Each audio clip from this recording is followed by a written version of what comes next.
8 मार्च 2014 रात के 12:41 Kuala Lumpur international airport से एक फ़्लाइट उड़ती है। Malaysia airlines flight 370, 227 passengers, 12 crew members और वो फ़्लाइट बीजिंग जा रही थी। लेकिन वो कभी वहाँ पहुंची नहीं। एक ऐसी रात जब दुनिया का सबसे एडवांस ट्रैकिंग सिस्टम फेल हो गया। एक एयरक्राफ्ट ट्रैकिंग सिस्टम से गायब हो गया। ना कोई एक्सप्लोजन था, ना कोई डिस्ट्रेस कॉल, बस सीधा गायब। चलो पहले फ्लाइट के बारे में थोड़ा सा जान लेते हैं। आखिर फ्लाइट थी कौन सी? बोइंग 777 रोल्स रॉयस के 2 इंजन, टेक्निकली एकदम परफेक्ट और कोई मेंटेनेंस इशू नहीं, कोई रिस्पॉन्डेड डिफेक्ट नहीं। कैप्टन थे जहारिस अहमद शाह, मलेशिया एयरलाइंस में 1981 से थे। इनका फ्लाइंग एक्सपीरियंस था 18,000 आवर्स से भी ज़्यादा। ये एक एक्सपीरियंस्ड कैप्टन थे। को पायलट थे फारिक अब्दुल हामिद, सिर्फ 26 साल के, और बोइंग 777 उनकी एक आखिरी ट्रेनिंग फ्लाइट थी। लेकिन यहाँ कहानी में एक ट्विस्ट था। कुछ महीने बाद जब एफबीआई और रॉयल मलेशिया पुलिस ने कैप्टन जहारी के घर में इन्वेस्टिगेशन किया, उन्हें वहाँ एक मल्टी स्क्रीन फ्लाइट सिमुलेटर मिला, एक पूरा फ्लाइट सिमुलेटर सेटअप। और इस फ्लाइट सिमुलेटर सेटअप पे कुछ फाइल्स डिलीट करी गई थी उस बोइंग 777 फ्लाइट के उड़ने से एग्जैक्ट 1 महीने पहले। उन डिलीटेड फाइल्स में था एक सिमुलेटेड फ्लाइट पाथ जो कि साउथ ईस्ट एशिया से शुरू होगा और फ्यूल खत्म होने तक जाएगा और पहुंचेगा इंडियन ओशन। एग्जैक्टली वही फ्लाइट रूट जो MH370 ने लिया था। लेकिन ATSB ने कहा कि ये प्लानिंग की पॉसिबिलिटी थी, कोई प्रूफ नहीं। लेकिन बात सिर्फ यहाँ आकर ख़त्म नहीं हो जाती। मलेशिया एयरलाइंस ने पहले ये कहा कि प्लेन में 200 किलोग्राम लिथियम आयन बैटरीज थी जो कि एकदम सेफ थी, एकदम अच्छे से पैक थी इंटरनेशनल स्टैंडर्ड्स के हिसाब से। लेकिन विक्टिम्स की फैमिलीज़ ने एयरवे बिल को रिलीज़ करवाया और उससे ये पता चला कि एक्चुअल कार्गो वेट 2400 किलोग्राम्स था और उसमें से 2200 किलोग्राम्स ऑफिशियली लिस्टेड था रेडियो एक्सेसरीज एंड चार्जर्स में। NNR ग्लोबल लॉजिस्टिक्स ने कुछ भी सफाई देने से मना कर दिया, लीगल कंस्ट्रेंट्स का रीज़न देते हुए। अगर कोई 2 टन के कार्गो का जवाब ना दे तो ये केस ऑटोमेटिकली सस्पिशियस हो जाता। तो आखिर थ्योरी क्या है? थ्योरी ये है कि कार्गो में आग लग गई, कम्युनिकेशन सिस्टम्स जल गए, टॉक्सिक फ्यूम्स की वजह से पायलट अनकॉन्शियस हो गए, अनरिस्पॉन्सिव हो गए और प्लेन एक घोस्ट प्लेन की तरह ऑटो पायलट पर चलता रहा। अच्छी थ्योरी है, लेकिन इसमें एक प्रॉब्लम भी है। अगर सिस्टम्स जल गए थे, अगर इलेक्ट्रॉनिक्स में आग लग गई थी, तो प्लेन इतने एक्यूरेट टर्न्स कैसे ले रहा था?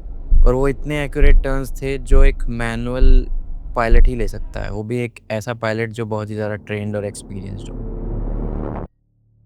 चलो मैं आपको मिनट बाय मिनट लेके चलता हूँ उन 17 मिनट के लिए, और ये 17 मिनट कुछ ज़्यादा ही अनसेटलिंग है।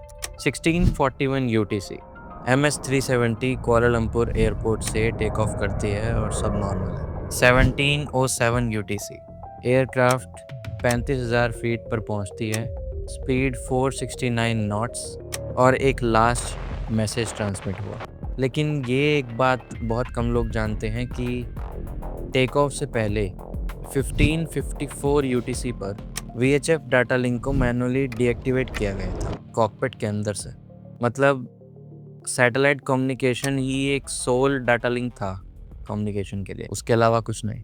1721 UTC Malaysian Vietnamese air border पर ट्रांसपॉन्डर्स बंद हो गए।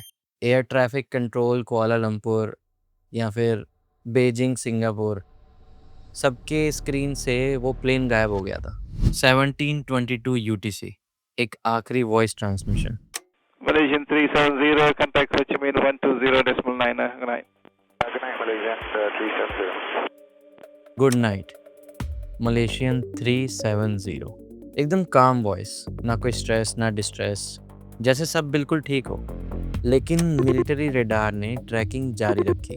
प्लेन ने एक शार्प यूटर्न लिया, साउथ चाइना सी से वापस मलेशिया की तरफ, पेनंग आइलैंड के ऊपर से गुजरा और अंडमान सी में घुसा। ये टर्न्स एकदम परफेक्ट थे, एकदम प्रिसाइज थे। वो एग्जैक्ट एयर स्पेस बॉर्डर्स के बीच में से निकले, जैसे किसी को पता हो कि आखिर इन बॉर्डर से कैसे निकलना है। 1822 यूटीसी, मिलिट्री रेडार से भी गायब। अब पूरी दुनिया में कोई नहीं जानता कि MS-370 आखिर कहाँ है। यहाँ तक ये स्टोरी एक साइंस फिक्शन की तरह लगती है, एक मूवी की तरह लगती है, लेकिन ये रियल है। प्लेन के अंदर एक डिवाइस था, सैटेलाइट डाटा यूनिट, SDU। ये एक सैटेलाइट से कनेक्टेड था इंडियन ओशन के ऊपर, और ये SDU फ्लाइट ड्यूरेशन के दौरान उस सैटेलाइट को पिंग करता रहा। 1825 UTC पे एबनॉर्मल लॉग ऑन रिक्वेस्ट आया। प्लेन ने खुद सैटेलाइट से रिकनेक्ट किया था, जैसे कि किसी ने कोई पावर कट कर दिया हो, एक सिग्नल लॉस की वजह से। फिर 7 बार ये हैंडशेक्स हुए, एक चेन ऑफ सिग्नल्स। इंजीनियर्स ने 2 मेजरमेंट्स को यूज़ किया और प्लेन की करंट लोकेशन को फाइंड आउट किया। सदर्न इंडियन ओशन, एकदम डेजर्टेड, कोई रडार कवरेज नहीं, कोई सैटेलाइट कनेक्शन नहीं, कोई विटनेस नहीं। और फिर आया वो आखिरी पिंग, O19 UTC, प्लेन की तरफ से एक लॉग ऑन रिक्वेस्ट। इन्वेस्टिगेटर्स ने समझा शायद फ्यूल ख़त्म हो गया था, इंजन में कोई ख़राबी थी, और उस लास्ट पिंग से ये पता चला कि प्लेन अपना लेवल खो रहा था, वो गिर रहा था ओशन की तरफ। 115 UTC पे ग्राउंड टीम ने एक पिंग भेजा, जिसका कोई जवाब नहीं आया। MS-370 ख़त्म हो चुका था। एक सबसे एक्सपेंसिव सर्च ऑपरेशन स्टार्ट हुआ। पहले 4.5 मिलियन स्क्वायर किलोमीटर्स को सर्च किया गया, बट कुछ नहीं मिला। फिर डीप ओशन, 7,10,000 किलोमीटर्स तक डेप्थ, 1,02,000 किलोमीटर्स तक सोनार सर्च। 19वीं सेंचुरी के शिपरेक्स मिले, लेकिन MS-370 नहीं मिला। 2018 में ओशन इन्फिनिटी की एंट्री हुई, एक प्राइवेट कंपनी जिसने एक डील रखी नो फाइंड नो फी की। उसने 1,12,000 स्क्वायर किलोमीटर्स और सर्च करे, कुछ नहीं मिला। जुलाई 2015 में रियूनियन आइलैंड पर फ्लैपरॉन मिला, कंफर्म हुआ कि वो MS-370 का ही था। फिर मेडागास्कर, मोजाम्बिक, मॉरिशस के बीचेस पर और पीसेस मिले। कुल 36 पीस रिकवर किए गए, जिनमें से 21 को कंफर्म किया गया कि वो MS-370 के थे। प्लेन ओशन में है ये कंफर्म है, बट कहाँ ये किसी को नहीं पता। 12 साल, 239 फैमिलीज और कोई क्लोजर नहीं।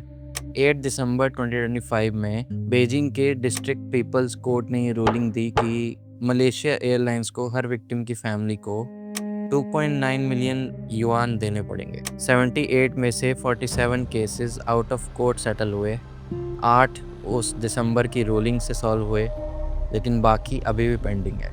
इन फैमिलीज़ ने 12 साल वेट किया, किसी क्लोजर के लिए, किसी रीज़न के लिए, एक आंसर के लिए, लेकिन उन्हें अभी तक कुछ नहीं मिला। लेकिन MS-370 के इस केस ने एविएशन को हमेशा के लिए बदल दिया था। नए सेफ्टी सिस्टम्स को इंट्रोड्यूस किया गया था, जो हर 15 मिनट में फ्लाइट की पोजीशन को ब्रॉडकास्ट करेगा सैटेलाइट्स के थ्रू, चाहे वो ओशंस पर ही क्यों ना हो। अगर कुछ भी डिटेक्ट होता है, कोई प्रेशर चेंजेस, ऑल्टीट्यूड चेंजेस, कुछ भी अब नॉर्मल सा डिटेक्ट होता है, तो सिस्टम ऑटोमेटिकली हर 1 मिनट में वो अपडेट्स भेजना चालू कर देगा। लेकिन आखिर में हुआ क्या था MS-370 के साथ? क्या कैप्टन ने ये डेलिबरेटली किया था? क्या कार्गो में आग लगी थी? क्या किसी ने रिमोट से इस प्लेन को हैक किया था? सदर्न इंडियन ओशन में आज भी उन लोगों की रिमेन्स हैं, उन विक्टिम्स की फैमिलीज के आंसर्स दबे हुए हैं। स्टे क्यूरियस, क्योंकि हर प्लेन का सफ़र उतना सेफ नहीं होता जितना हम सोचते हैं।